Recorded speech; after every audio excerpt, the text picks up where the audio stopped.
मूर्तिजापूर शहरातील छत्रपती शिवाजीनगरमधील एका घराचे कुलूप तोडून अज्ञात चोरट्यांनी रोख रकमेसह दागिने लंपास केल्याची घटना 1 डिसेंबर रोजी सकाळी 8 ते 10:45 दरम्यान उघडकीस आली।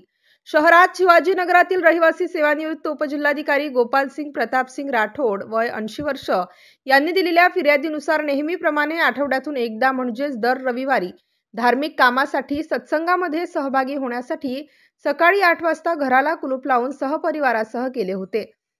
धार्मिक काम आटोपून घरी परत आले असता घराच्या दाराचे कुलूप तोडलेले व दार आतमधून लावलेले दिसले। त्यामुळे नातवाला घराच्या मागच्या दिशेने असलेल्या दारातून प्रवेश करायला सांगितला असता तेही दार उघडलेलेच होते।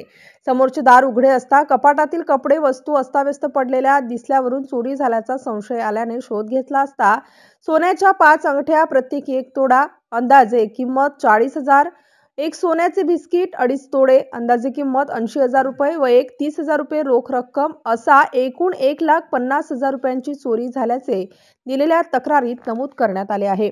घटनेची माहिती मिळताच उपविभागीय पोलीस अधिकारी मनोहर दाभाडे व शहर पोलीस स्टेशनचे निरीक्षक अजित जाधव यांनी आपल्या कर्मचाऱ्यांसह घटनास्थळी दाखल होऊन पाहणी केली। पुढील तपास शहर पोलीस स्टेशनचे निरीक्षक अजित जाधव यांच्या मार्गदर्शनात उप पोलीस निरीक्षक गणेश सूर्यवंशी, अंमलदार गजानन ताठे, नंदकिशोर टिकार, पवन बोडखे करीत आहेत। MCN न्यूज मराठी करिता धनराज सपकाळसह कॅमेरामन नरेंद्र वाढोणकर, अकोला।